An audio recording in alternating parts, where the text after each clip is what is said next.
섭리라는 주제는 성경에서 매우 깊이 있게 다루는 주제 가운데 하나입니다. 우리가 참 이 성도는 믿음이 참 깊다, 또는 이 성도는 믿음이 참 좋다, 우리가 이렇게 말을 할 때 이런 성도는 하나님의 섭리에 대해서 그가 어떻게 이해하고 믿고 있는가를 보면 그것을 알 수가 있습니다. 이 섭리라는 주제를 통해서 이 성도의 믿음이 그냥 하나님을 말로만, 그저 문의로만 피상적으로 믿고 있는 것인지, 아니면 그의 고백의 깊이가 얼마나 진실한 것인지 바로 이 섭리를 그가 어떻게 믿는지를 보면 알 수가 있습니다. 여러분은 하나님을 어떤 분으로 생각을 하십니까? 마치 미지의 한 영역에 하나님을 거기에 모셔다 두고서 그저 교회에 나오는 주일 하루만 하나님을 생각하고 하나님을 예배하고 나머지 6일 동안은 자신의 힘과 지혜와 또 노력과 의지와 선택과 결정, 자기의 그 모든 것의 삶의 주체가 자신에게 있다고 생각하면서 살아가고 있다면 그런 성도의 믿음은 아직 깊은 단계에 도달하지를 못한 것입니다. 그리고 그의 믿음의 고백도 피상적이고 매우 불확실한 상태에 있다고 말할 수가 있습니다. 그러나 또 반면 하나님께서 나의 호흡과 내가 앉고 일어서고 또 내가 계획을 할지라도 나의 모든 일들을 이루시는 분이 하나님이라는 것을 믿는 성도라면 그 성도는 믿음이 매우 깊은 것입니다. 시편 139편 2절에 보면 주께서 내가 앉고 일어섬을 아시고 멀리서도 나의 생각을 밝히 아시오며, 이렇게 기자가 고백을 하죠. 또한 시편 33편 11절에 여호와의 계획은 영원히 서고 그의 생각은 대대에 이르리로다, 이렇게 말씀합니다. 또 잠언 16장 9절에는 사람이 마음으로 자기의 길을 계획할지라도 그의 걸음을 인도하시는 분은 여호와이시다, 이렇게 고백을 합니다. 동일하게 사람의 마음에는 많은 계획이 있어도 오직 여호와의 뜻만이 완전히 서리라. 잠언 19장 21절의 말씀이에요. 이렇게 보세요. 성경은 모든 세계 역사, 모든 이루어지는 일들이 다 하나님의 뜻에 의해서 이루어진다고 분명하게 말하고 있죠. 하나님의 섭리를 생각할 때 먼저 우리는 그래서 하나님이 어떤 분인지를 생각하지 않고서는 더 깊은 신앙 고백으로 나아갈 수가 없어요. 하나님이 어떤 분인가? 여러분, 하나님은 어떤 분일까요? 여러분들이 알고 계시는 그 하나님이 오늘 말씀에서 전하는 이 하나님과 같다면 여러분들은 하나님을 바르고 온전하게 믿고 계신다고 할 수가 있어요. 우리가 하나님이 어떤 분인가 하는 것에 대해 그 관념을 어떻게 가지는가 하는 것은 우리의 신앙의 삶에 있어서 너무나 큰 영향을 미치기 때문에 아주 중요한 문제라고 하겠습니다.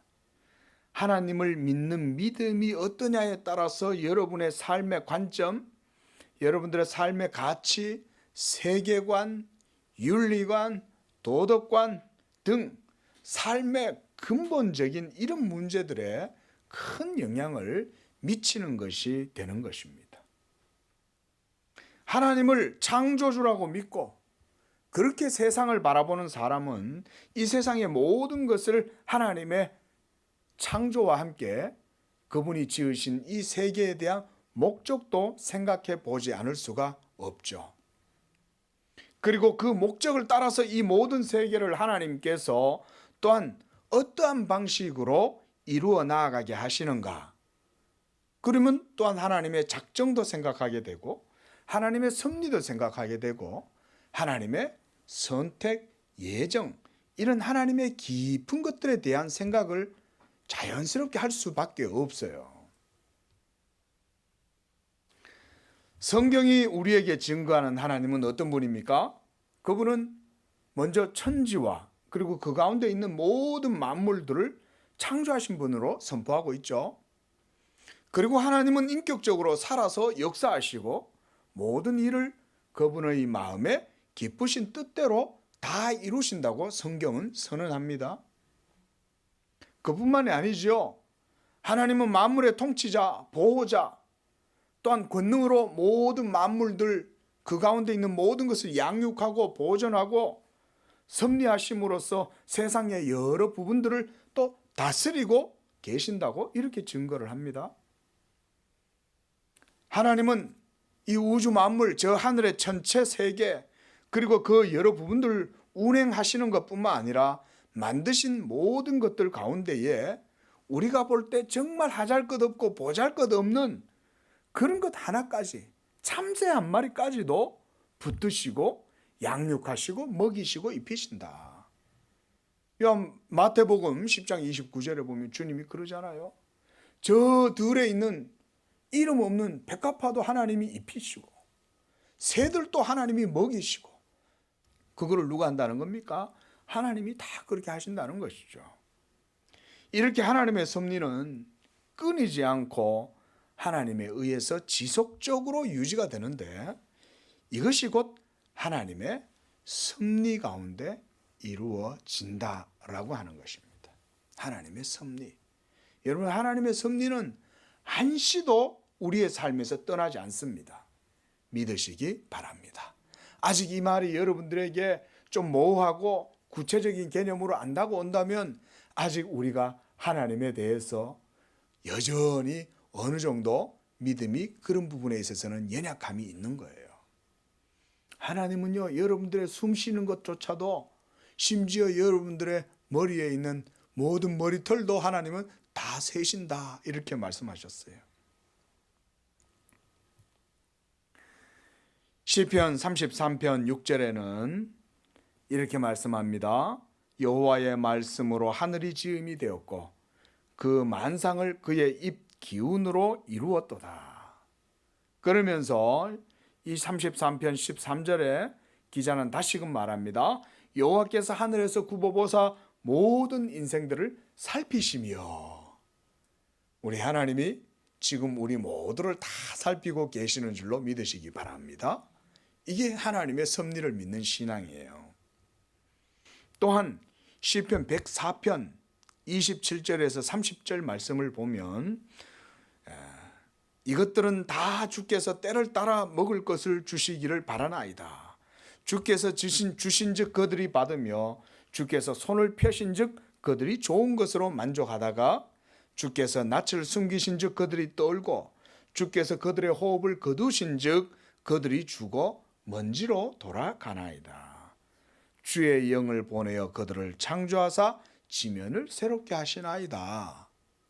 모든 인생의 생사화복이 다 하나님의 뜻 가운데에서 있고 하나님이 주관하신다고 성경은 말해요. 사도 바울도 이렇게 고백하죠. 우리가 그를 힘입어 살고 기동하며 있느니라, 존재한다, 이 말이에요. 그래서 우리가 신학에서는 사람을 의존적 존재다, 이렇게 말해요.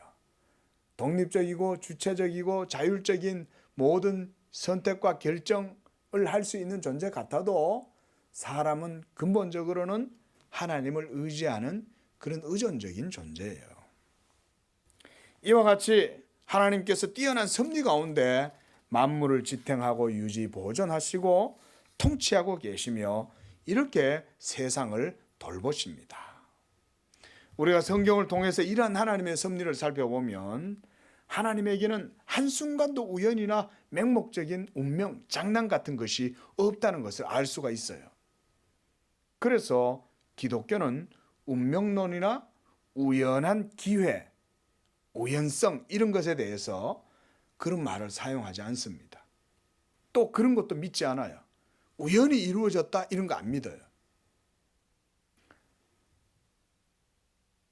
그래서 이런 믿음을 가진 사람들은 인간 역사에서 시시때때로 일어나는 모든 사건들을 그것이 다행이든 또는 불행이든 운명의 탓으로 돌리지 않습니다.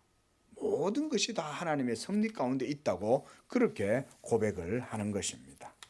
오늘 본문 우리가 읽었던 다니엘서 4장 34절에서 37절 말씀을 보면 느부갓네살 왕이 갑자기 통치를 잘하다가 어느 날 이성을 잃어버린 거예요. 그리고는 그는 이성을 잃어버리자 야수처럼 돌변해 가지고 들풀을 먹으면서 막 야수처럼 이성을 잃은 짐승처럼 삶을 사는 거예요. 이 위대한 바벨론의 왕이 야수로 돌변하자 더 이상 나라의 모든 국정을 운영을 할 수가 없는 거예요. 그러니까 느부갓네살이 탄핵을 당하고 쫓겨나서 들풀을 먹으면서 이러고 살다가 하나님의 때가 차니까 다시 그에게 총명이 돌아왔어요. 다니엘서 34장 34절 말씀을 보십시오. 그 기한이 참에 나 느부갓네살이 하늘을 우러러 보았더니 내 총명이 다시 내게로 돌아온지라. 이에 내가 지극히 높으신 이에게 감사하며 영생하시는 이를 찬양하고 경배하였나니 그 권세는 영원한 권세요 그 나라는 대대에 이르리로다. 여러분, 느부갓네살이 바벨론의 왕인데 얼마나 여러분 그 위용이 대단하겠어요. 그 권세가 대단하지 않습니까? 근데 어느 날 이 느부갓네살이 이렇게 궁중에 탁 서가지고는 그 아래를 내다보면서 있다가 자기 나라를 세운 그 모든 일들과 업적을 바라보면서 자기 스스로 이제 만족한 거예요. 야, 내가 이 큰 나라를 세우지 않았냐 이러면서 딱 그러는데 하늘에서 음성이 난 거예요. 야, 네가 했다고? 과연 그럴까? 라면서 하나님께서 이 느부갓네살 왕에게 하나님께서 이런 일들을 행하신 거예요. 그의 이성을 완전히 마비를 시켜버린 거예요. 그러자 동시에 이 사람이 그와 함께 야수로 돌변하는 거예요. 그래서 이 느부갓네살에게 하나님께서 때가 이르자 그에게 다시금 이성이 돌아오게 되는 거예요. 제정신을 차리게 된 거예요. 그리고 오늘 34절을 보면 하늘을 우러러 보았다 그랬어요. 야수는 땅을 내려다보고서 살잖아요. 땅에 풀을 뜯어 먹으면서 막 이성 없는 짐승처럼 지내다가 하늘을 우러보게 됐는데, 하늘을 우러보게 된 게 느부갓네살 자신의 힘으로 바라보았을까요? 그것이 아니에요. 하늘을 우러러 보도록 하나님이 역사하신 거예요. 하늘을 우러러 보니 그때에서야 하나님이 그에게 다시금 총명을 부어주시는 거예요. 그래서 그에게 다시 제정신이 돌아오고 36절에 보세요. 그때에 내 총명이 내게로 돌아왔고 내 나라의 영광에 대하여도 내 위엄과 광명이 내게로 돌아왔고 나의 모사들과 관원들이 내게 찾아오니 내가 내 나라에서 다시 세움을 받고 또 지극한 위세가 내게 더하였느니라. 이렇게 말하는 거예요. 여러분, 바벨론의 이 느부카드네자르 왕이 얼마나 이 느부갓네살이잖아요. 얼마나 대단한 왕이에요. 그런데 이 사람의 권세가 다시금 그대로 돌아온 거예요. 여러분, 한 나라의 임금이 세워지는 것, 한 나라가 세워지고 부국강병하는 것, 하나님의 역사인 줄로 믿으시기 바랍니다. 하나님께서 이집트의 바로왕을 세우시는 것도 하나님의 섭리 가운데 하시는 거예요. 요셉이 애굽에 팔려가게 하시는 것도 이미 400년 전에 하나님께서 아브라함에게 약속하신 그 언약대로 이루어진 거예요. 모든 것이 하나님의 섭리 가운데서 다 이루어지는 것입니다. 비록 이스라엘이 하나님께 범죄하고 하나님께 징계를 받아서 바벨론에 70년 동안 포로가 되어 있을지라도 여러분, 이스라엘 백성이 하나님께 징계를 받아서 그렇지 하나님이 힘이 약해서 이스라엘 백성이 그곳에서 포로 생활하는 건 아니잖아요.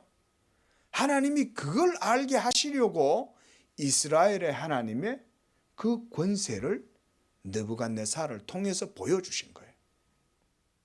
내 백성이 너희들 나라의 속국이 되었다고 너희가 교만해하냐? 그렇지 않다. 내가 그들을 너희에게 맡겨두었고 느부갓네살 왕 내가 너를 세웠다. 하나님이 이렇게 말씀하시는 거예요. 믿으시기 바랍니다. 여러분 이거 하나님의 의지예요. 그래서 성경은 섭리라는 주제를 굉장히 중요하게 다룬다니까요. 왠지 아세요? 하나님의 살아계신 위엄과 영광이 섭리의 교리 가운데서 분명히 드러나기 때문에 그래요. 내가 믿으면 하나님이 있는 것 같고 내가 안 믿으면 하나님이 없는 것 같고 이렇게 생각하면 안 된다 이 말이에요. 내가 안 믿어도 하나님은 살아계신다. 내가 안 믿으면 하나님은 하나님의 지혜로우심과 섭리로 나의 불신앙을 반드시 심판하신다. 우리가 이걸 믿어야 되는 것입니다. 또한 이렇게 해서 느부갓네살은 37절에 이제 다니엘의 하나님, 이스라엘의 하나님에 대한 이 신앙을 그가 갖게 됩니다. 그래서 37절 말씀에 보면 지금 나 느부갓네살은 하늘의 왕을 찬양하고 칭송하고 경배하노니 그의 일이 다 진실하고 그의 행하심이 의로우시고 교만이 행하는 자를 그가 능히 낮추심이라. 느부갓네살의 교만을 하나님이 이렇게 낮추셨다는 거예요. 믿으시기 바랍니다. 하나님은 진짜 이렇게 살아계시는 거예요, 여러분. 에베소서 1장 9절에서 12절 말씀에도 사도 바울은 이 느부갓네살의 신앙 고백보다 훨씬 더 깊이 있게 하나님의 경륜, 하나님의 작정, 하나님의 섭리에 대해서 얘기를 해요. 여러분 하나님은 어떤 분입니까? 하나님께서는 예수 그리스도의 복음을 통해서 하나님의 경륜과 하나님의 만세전에 작정하신 일들을 그리스도를 통해서 드러내셨잖아요. 역사 가운데. 예수 그리스도를 통해서 모든 우주적인 사역을 이루시고자 하나님은 아브라함 때부터 계속해서 택한 백성들을 언약의 백성으로 삼으시고 그래서 하나님이 또 다윗을 세우시고 그래서 하나님이 또 바벨론에서 다시금 돌아오게 하고 그렇게 해서 때가 참에 예수가 성육신 하시고 이 세상에 오신 거예요. 여러분 하나님의 아들의 성육신을 지시하고 보여주기 위해서 구약 성경의 모든 역사가 그것을 위하여 하나님의 섭리를 이루신 거예요. 그러니 여러분 성육신이 얼마나 대단한 거겠어요. 하나님이 그 하나님의 말씀의 성육신 이걸 위해서 구약의 모든 역사를 다 이루었으니 여러분 얼마나 이 성육신이 대단한 사건이냐 이거예요. 구약의 모든 역사를 다 합해도 결론이 성육신에 있으니까. 우리가 이렇게 해서 구약 성경을 역으로 해석을 하는 겁니다, 여러분. 그래서 구약 성경 속에 있는 모든 언약의 역사 속에서 그리스도의 증거들을 우리가 거기서 찾아내는 거예요. 그렇게 보면 하나님이 이 예수 그리스도를 시온의 왕으로 세우고 너는 내 우편에 앉았으라. 내가 너로 하여금 모든 열국을 다스리게 하리라. 너는 내 아들이라 내게 구하라. 내가 열방을 너에게 유업으로 주리라. 이런 모든 시편의 내용들은 다 그래서 여러분 하나님의 영원한 왕 시온의 왕 예수 그리스도에 대해서 성령으로 노래한 거 아니에요? 그 모든 구약의 역사와 섭리가 다 목적이 있다는 거예요. 목적이. 그 포커스가 어디에 맞춰졌어요? 예수 그리스도에게 다 맞춰져 있는 거예요. 주의 우편에 계신 주께서 주의 권능의 날에 역사하셔서 모든 대적들을 물리치시고 모두 다 예수 그리스도의 발 아래 무릎을 꿇게 하셨다. 이것이 또한 신약에서 사도들이 고백하는 거 아니에요? 그래서 하나님께서 이 예수를 지극히 높여 모든 이름 위에 뛰어나게 하셨다. 이것은 이미 영원 전부터 하나님의 작전 가운데 있었던 거예요. 하나님의 아들 예수가 장차 2000년 전에 이 세상에 오시고 그때가 되었을 때에 그리스도가 오셔서 십자가를 지시고 하나님의 모든 구속의 사역, 화목케 하시는 사역을 이루신 다음에 십자가로 말미암아 모든 정사와 권세를 깨뜨리고 이기시고 부활하시고, 그래서 그가 하나님의 아들로 인정을 받아서 모든 이름 위에 뛰어난 이름이 되어 하나님 보좌 우편에 앉게 될 것이다. 이게 주의 영광의 날인 거예요. 주의 영광의 날에 주의 보좌의 우편에 계신 주님. 그래 여러분, 이 놀라운 복음의 역사가 신약시대에 드러나게 되니까 사도 바울이 이렇게 그리스도 안에서의 예정을 노래하게 된 거예요. 여러분, 하나님의 계시는 점진적인 거예요. 구약시대 때의 광도보다 신약시대 때의 광도가 훨씬 더 큰 거예요. 에디슨이 개발한 전구보다 오늘날의 전등이 얼마나 밝게 빛이 납니까? 예? 구약시대의 이 등불은요, 에디슨이 발견한 등불과 같은 거예요. 조금 지나면 펑 나가고 불완전하고 온전치 못한 빛. 그러나 예수 그리스도가 와서 하나님의 이 영원한 작정과 섭리가 복음 가운데에 계시가 되고 선포되고 드러날 때는 이 그리스도의 빛이 온 세상에 가득하고 충만하게 비친다. 아직도 그 빛은 완전하게 이 세상 가운데 도래하지 않았죠. 장차 우리 모두가 그 빛 가운데 하나님을 얼굴과 얼굴로 마주 대하여 보게 될 줄로 믿습니다. 그게 하나님의 섭리인 거예요. 오늘 에베소서 1장에서 사도가 지금 말하고 있는 그것은 바로 이러한 하나님의 섭리의 총화가 그리스도 안에서 다 드러나게 됐다고 말하고 있는 거예요. 한번 보세요. 에베소서 1장 9절을 보니까 그 뜻의 비밀을 우리에게 알리신 것이요 그 기뻐하심을 따라 그리스도 안에서 때가 찬 경륜을 위하여 예정하셨다. 이렇게 말씀하죠. 하나님의 모든 섭리는요, 하나님의 기뻐하심을 따라서 이루어집니다. 하나님의 기뻐하심. 한번 따라합니다. 하나님의 기뻐하심. 하나님의 기뻐하심이 그래서요, 우리 기독교 신앙의 중요한 교리의 표현이에요. 하나님의 기뻐하십니다. 모든 만사의 일들은 하나님의 기쁘신 뜻대로 되는 거예요. 어떤 왕이 패하여지고 어떤 정부가 패하여지고 어떤 권세가 일어서면 그것은 모두가 하나님의 뜻 가운데 있는 거예요. 애굽왕 바로가 이스라엘을 통치하고 이스라엘을 억압하고 400년 동안 종살이하고 괴롭히고 학대하고 그렇게 할 때 사람들은 뭐라고 생각했어요? 우리의 하나님은 어디 계실까? 400년 동안 이스라엘 백성들이 하나님을 잊어버리지 않았겠냐 이거예요. 400년이 지나면 여러분 한 민족 자체가 다 바뀔 수 있잖아요. 그런데도 하나님은 이스라엘 민족은 특별하게 보호하신 거예요. 개체도 보호했어요. 종족이 섞이지도 않아요. 다 보존이 되어 있는 거예요. 그런데 그들은 어떻게 생각했을까요? 도대체 하나님이 우리를 왜 이렇게 괴롭힐까? 하나님은 정말 계실까? 이런 의심 속에 살지 않았겠습니까? 그러나 어때요? 하나님이 뜻하시고 계획하신 날이 되니까 400년이 되자 하나님께서 모세를 일으켜가지고 다시금 이스라엘 백성들 이끌어내는 거예요. 그리고 애굽왕 바로가 권세를 잡고 그렇게 해서 여러분 이 애굽왕 바로가 이스라엘을 대적하다가 하나님께 패망하잖아요. 여러분 애굽왕 바로가 서게 된 것도 하나님의 섭리와 역사인 거예요. 모든 것이 하나님의 뜻 가운데 있습니다. 우리가 지금도 마찬가지입니다. 저 미국의 바이든이 될 건가 트럼프가 될 건가 누가 되든 그것도 하나님의 섭리입니다. 여러분 인간의 생각과 판단에 선택이 있지 않아요. 사람들이 투표하는 것 같아도요 그 가운데 하나님의 섭리가 있는 것입니다. 내년에 서울시장이 누가 될지 그것도요 하나님의 섭리 가운데 있는 거예요. 믿으시기 바랍니다.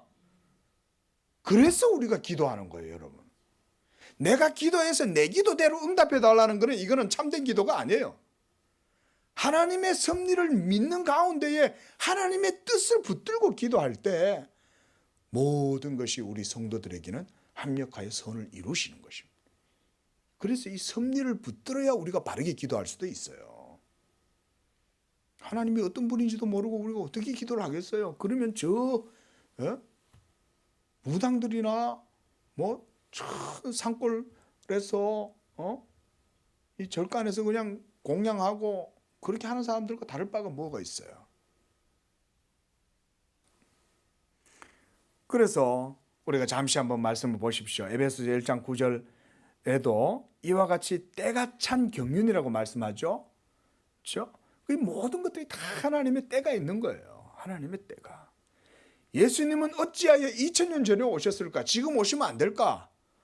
아니요. 하나님이 역사를 통해서 우리를 구원하실 때는 하나님의 가장 알맞는 때가 있는 거예요. 그걸 위해서 이미 영원 전부터 하나님은 2000년 전에 예수님이 그때 태어나시기로 하나님께서 다 예정해 놓으신 거예요. 그래서 이제는 하나님이 또한 어떻게 앞으로 섭리를 이루시냐면 10절에 이렇게 나와 있어요. 하늘에 있는 것이나 땅에 있는 것이 다 그리스도 안에서 통일되게 하시려고. 그래서 2000년 전에 그리스도로 말미암아 하늘과 땅에 있는 모든 것이 그리스도로 말미암아 통일되도록 2000년 전에 하나님이 역사하신 거예요. 그리고 지금 2000년의 역사의 이 기독교 역사의 과정 속에서 이 하나님이 하늘과 땅의 모든 것을 통일시키는 경륜이 신약의 복음 전도를 통해서 세계 역사를 통해서 지금도 계속해서 이루어져 가는 것입니다. 믿으시기 바랍니다. 하나님은 지금도 그리스도 복음의 이 경륜을 이루기 위해서 그렇게 일하고 계세요. 그게 바로 하나님의 섭리예요. 하나님이 뭐하고 계실까 싶죠? 성경 속에는 다 얘기해요. 성경 속에는 분명히 얘기합니다. 11절 보십시오. 모든 일을 그의 뜻의 결정대로 일하신다는 거예요. 하나님은. 이미 하나님께서 영원 전에 하나님이 뜻을 세우셨으면요. 하나님은 반드시 그 뜻을 영원 전에 그 뜻을 오늘날 반드시 이룹니다. 우리 양재교회가 2019년도에 그냥 여기에 아무렇게나 우연하게 불똥 튀듯이 생겨난 게 아니에요. 하나님이 만사를 자기 뜻대로 주관하심으로 자기의 택하시고 사랑하시는 백성들을 통해서 이곳에서 예배하게 하고 이곳에서 하나님 말씀이 전해지게 하셨다고 저는 분명히 그렇게 믿어요. 그래서 모든 일을 그의 계획에 따라 우리가 예정을 입었다. 우리 모든 성도님들 다 이와 같이 우리 모두 하나님의 계획에 의해서 그의 기쁘신 뜻대로 그의 결정대로 우리가 하나님의 성도가 된 줄로 믿습니다. 어떻게 이렇게 교회 나오셔가지고 예배를 드리실 거라고 생각을 하셨겠어요? 그렇죠? 예? 어떻게 이곳에서 우리가 하나님께 예배하고 기도하고 찬양하고 신앙생활을 할 것에 대해서 우리가 생각을 했냐고요. 저도 몰랐어요. 저도. 제가 어떻게 이 서초구에 와가지고 살게 될 줄 알았겠냐고요. 마태복음 10장 29절 우리가 좀 전에도 봤지만 참새 2마리가 한 아사리온에 팔릴 것이 아니냐. 그러나 너희 아버지께서 허락하지 아니하면 그 하나도 땅에 떨어지지 아니하리라 그랬습니다. 아직도 감이 잘 안 오시죠? 하나님의 섭리가 얼마나 밀접하고 직접적인지 여러분들 얼마나 우리에게 가까이 있는지. 그래서 우리가 성경의 증거를 따라서 이렇게 여러분 하나님의 섭리를 생각해 볼 때 무생물조차도 하나님께서 그 모든 것에 독특한 특성을 부여하시고 항상 하나님의 손에 의해 끊임없이 지배받지 않은 한 그 힘도 발휘할 수가 없어요. 이 모든 세계가 여러분 한치 오차도 없이 움직이고 있는 것이 우연하다고 생각하세요? 그거는 생각이 없는 거예요. 그 우연이라고 생각하는 거는. 어떻게 진화가 됐다고 생각을 하냐 이거예요. 과학을요, 조금만 과학적 사실을 알면요, 진화 생각 못 합니다. 정말이에요. 옛날에는 과학이 어정쩡해가지고, 몽키나 망치 정도로 뭐 대장간에서 일할 때는 대중 없잖아요. 그런데 항공기 만드는 공구가 개발됐을 때는 그게 그냥 할 수가 없는 거예요, 여러분. 제가 군대에 있을 때 수공구 개원이었어요. 제가 저 맹호부대 거기서 전차부대의 공구를 제가 공급했어요. 그럼요 여러분 헬기 전차 특히 그 헬기 부대의 공구는요 헬기 공구이기 때문에요 이게 정밀 공구들이 공급이 됩니다. 그냥 그 공구가요 이 압력 게이지 같은 것도 그 오차가 정말 그 압력도 맞아야 돼. 힘 세다고 무조건 꽉 조아도 안 돼. 항공기 기계는 딱 압력에 맞게 딱 져야 돼요. 모든 것들이 여러분 정밀하게 다 이루어져 있죠. 정밀하지 않은 게 어디 있어요 세상에. 과학을 깊이 있고 제대로 하면요 하나님의 신성과 하나님의 섭리를 생각하지 않을 수 없다니까요. 여러분 특히 우리가 이 성경에서 특별히 하나님께서는요 우리에게 하나님의 살아계심과 하나님의 섭리에 대해서 증거할 때에 모든 세상이 우연하게 또는 자연 스스로의 어떤 힘에 의해서 이루어진다는 생각을 하지 못하도록 하나님께서 직접적으로 일부러 만물을 주관하고 다스리시는 경우가 많습니다. 만약 하나님께서 자기의 영광을 위하여 일하신다면 저는 이건 당연하다고 생각해요. 여러분들의 명예가 걸려 있어요. 여러분들의 명예가 걸려 있는데 그걸 누가 가로채 가지고 여러분들의 밥상 위에 누가 손가락 하나를 몰래 얹으면 그 기분이 좋겠어요. 저리 치워 이렇게 할 거 아니에요. 여러분들의 명예가 달려 있다면 하물며 하나님을 한번 생각해 보세요. 만물을 창조하신 하나님이라면 그 하나님이 자기 영광을 위하여 질투하시는 분 아니에요. 나는 내 영광을 다른 자에게 빼앗기지 않겠다. 하나님은 이렇게 분명하게 말씀하시는 거예요. 나는 내 영광을 우상에게 내 영광을 헛된 것에게 빼앗기지 않겠다. 내 찬송을 다른 자에게 주지 않겠다. 이게 하나님이 자기 영광을 향하신 질투예요. 하나님의 질투. 얼마나 하나님이 하나님의 영광을 생각하시는지 몰라요. 할렐루야. 이거 굳게 믿으세요, 여러분. 이 하나님은 이런 분이에요. 그래서 자기 영광이 빼앗기지 않기 위해서 하나님이 어떤 일을 하시냐면요. 모든 것들을 하나님이 하신다라고 사건들을 일부러 하나님이 만드세요. 일부러 만들어요. 특히 보세요. 여러분 천지 만물을 창조하실 때 우리가 창세기 1장에서 그 순서를 가만히 보면 놀라운 걸 발견할 수 있습니다. 우리가 한번 창세기 1장을 한번 보십시오. 하나님께서 천지를 창조하시잖아요. 그런데요. 태양이 하늘의 광명체, 곧 하늘의 해와 달이 언제 만들어집니까? 며칠째 만들어져요? 14절에서 만들어지죠. 하나님이 이르시되 하늘의 궁창에 광명체들이 있어 낮과 밤을 나뉘게 하고 그것들로 징조, 계절, 날과 해를 이루게 하라. 그리고 하늘의 궁창에 땅을 비추라 하시고 그대로 되니라. 이러면서 이것이 몇째 날입니까? 넷째 날에 이루어진 거예요. 그런데 셋째 날에 뭐가 이루어졌는지 보세요. 11절에 하나님이 이르시되 땅은 뭘 내라 그러죠? 풀과 씨 맺는 채소와 각기 종류대로 씨 가진 열매 맺는 나무를 내라 하시니 그대로 되어 12절 함께 읽어봅니다. 시작. 땅이 풀과 각기 종류대로 씨 맺는 채소와 각기 종류대로 씨 가진 열매 맺는 나무를 내니 하나님이 보시기에 좋았더라. 분명히 사흘째 되는 날 모든 식물들, 씨 가진 것들, 야채들, 채소들 이런 것들, 과일 맺히는 모든 나무들 이런 것들이 셋째 날에 다 만들어졌어요. 여러분 여기서 우리가 주의해서 봐야 될 게 있습니다. 태양이 며칠째 나왔다고요? 나흘째 나온 거예요. 사흘째 나왔다는 말은 태양에 의해서 식물이 자란 게 아니라는 거예요. 만약에 태양이 먼저 만들어지고 식물이 만들어지면 식물을 태양이 만들었다고 우리는 자연스럽게 생각하죠. 우리는 그게 과학적이라고 생각하잖아요. 태양이 모든 것에 다 생기를 주고 열을 주고 에너지를 태양에 의해서 모든 식물들, 동물들이 다 먹고 살잖아요. 그런데 창조의 순서에 있어서는 그렇지 않아요. 하나님이 태양은 식물들 이후에 만드시는 거예요. 그러면 그 식물들은 도대체 어디서 빛을 받았냐? 여기에 놀라운 진리가 있어요. 1절 말씀, 2절 말씀 보십시오.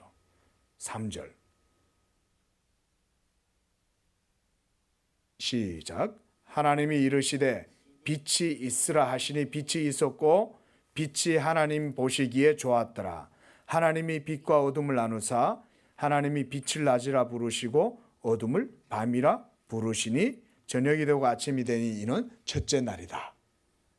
여러분, 첫째 날 하나님이 만드신 이 빛 때문에 모든 세계 만물이 이루어진 거예요. 이 빛은 무슨 빛일까요? 하나님의 빛인 거예요.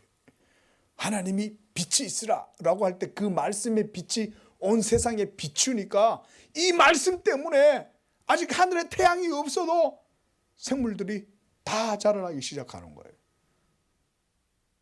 놀라운 일 아닙니까? 우리는 태양이 먼저 있어야 된다고 과학적으로 먼저 생각해 볼 수 있지만 태양은요 뒤에 생겨났어요. 그러니까 태양은 왜 있었겠어요? 하나님이 만드신 이 세계를 유지하는데 돕는 수단으로 하나님이 만든 거예요. 태양이 주체가 아니라는 걸 하나님이 여기서 보여주시는 거예요. 태양이 주체가 아니다. 모든 것의 생명은 하나님이 주시는 거지 태양이 주는 게 아니야. 그뿐 아닙니다. 우리가 여호수아서 10장 13절에 보면 이스라엘하고 이 아모리 백성들이 전쟁이 일어나요. 하나님께서 그 말씀에 보면요 10장 13절에 보면 하늘의 태양이 종일토록 지지 않았다 그랬어요. 종일토록 지지 않았다. 근데 그 앞에 거의 종일토록, 그러니까 24시간이 아니라 거의 종일이라 그랬어요. 그러니까 24시간 거의 가까이 될 정도로 하루 종일 해가 안 진 거예요. 또한 이사야서 38장 8절에 히스기야가 하나님께 기도합니다. 그랬더니 하나님이 그래 내가 너의 생명을 15년 연장시켜 주겠다 라고 하니까 히스기야가 막 그게 의심이 돼 갖고 하나님 그럼 저한테 그걸 믿을 수 있는 증조를 주십시오 이랬더니 하나님께서 그래 그러면 내가 해시계 아하스의 해시계에서 10도 뒤로 물러가도록 해줄게. 여러분 해가 앞으로 가는 거는 당연히 앞으로 가니까 그거는 자연스럽게 일어나는 일이니 못 믿겠고 거꾸로 뒤로 돌아가게 되는 거예요. 하나님이 뒤로 돌아가게. 그래서 제가 이 말씀을 보다가 한번 우리 창조과학자들의 내용이 생각이 나서 한번 봤어요. 그랬는데 어떤 창조과학 하시는 아주 유명한 분이 그 컴퓨터로 오늘날은 그게 가능하다고 그래요. 옛날에는 이게 컴퓨터로 하는 게 이 컴퓨터의 정확도라든가 그 계산하는 이런 것들에 정확하지 않아서 그거에 대한 계산이 잘 안 됐는데 하늘의 모든 그 천체 운행하는 그 모든 주기를 입력을 해가지고 이거를 기준을 딱 세웠대요. 그래서 이렇게 해성의 주기라든가 또 모든 공전과 자전과 모든 이 태양계의 이 주기를 정확하게 입력을 해가지고 그대로 앞으로도 돌리면 어떻게 될 건지도 나오고 뒤로 돌리면 어떻게 될 건지 다 안다는 거예요. 그 계산이 있으니까. 그래서 그걸 했는데 그게 정확하게 떨어지는 거예요. 근데 딱 24시간이 모자라는 거예요. 24시간이. 왜 24시간 모자라냐? 예? 근데 성경을 봤더니 하루 종일이라 그랬는데 23시 20분이 모자란다. 그럼 나머지 40분은 어디 갔냐? 하루가 모자라는데 봤더니 일령표에서 해시계에서 10도 뒤로 물러간 게 40분이에요. 그렇다고 그래요. 제가 전문학자는 아니니까. 근데 여러분 그런 과학적인 논증보다 우리가 더 확실한 거는 성경의 증거죠. 성경이 그렇다면 그게 확실한 거예요. 우리 인간의 과학은 이제서야 조금 그거를 확인해 볼 수 있는 정도로 아주 발전이 된 거잖아요. 이제 슈퍼컴퓨터들이 나오니까 연산이 가능하잖아요. 이제는 아주 소수점 깊은 단위까지도 소수점 10개 이하로 내려가면 그 계산을 어떻게 하냐 이거예요. 근데 컴퓨터는 이제 다 할 수 있죠.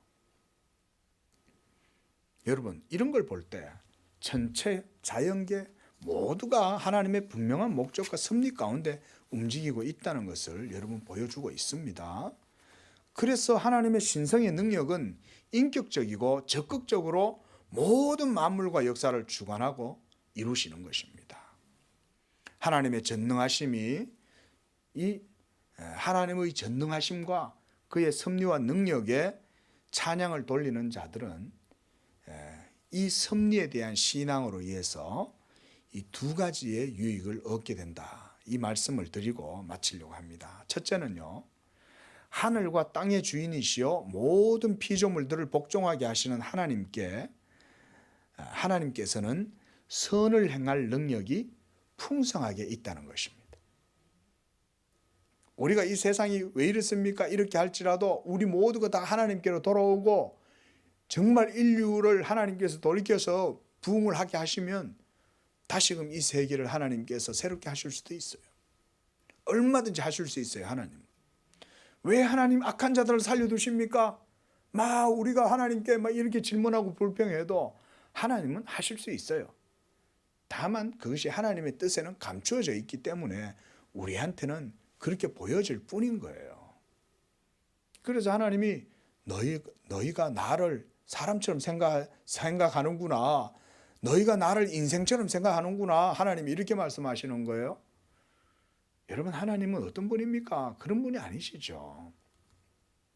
둘째로, 하나님의 섭리를 믿는 성도들은 하나님의 보호 아래에서 안전하게 쉴 수가 있어요. 모든 것이 우연이고 모든 것이 운명에 알 수 없는 장난에 의해서 이루어진다면 우리가 얼마나 불안하겠어요. 예? 그러나 하나님의 섭리를 굳게 믿으면요, 그 어떤 천둥 번개가 쳐도요, 하나님 앞에서 괜찮은 거예요. 심지어 내 목숨조차도 하나님께서 거두어 가신다면 그것조차도 하나님의 뜻 가운데 있는 거예요. 그러므로 이러한 섭리의 신앙은 우리에게 이러한 유익과 여러 가지 위로와 담대함을 주기 때문에 우리의 신앙과 삶이 우연이나 운명의 장난에 달려있지 않다는 것을 우리가 분명하게 생각을 해야 됩니다.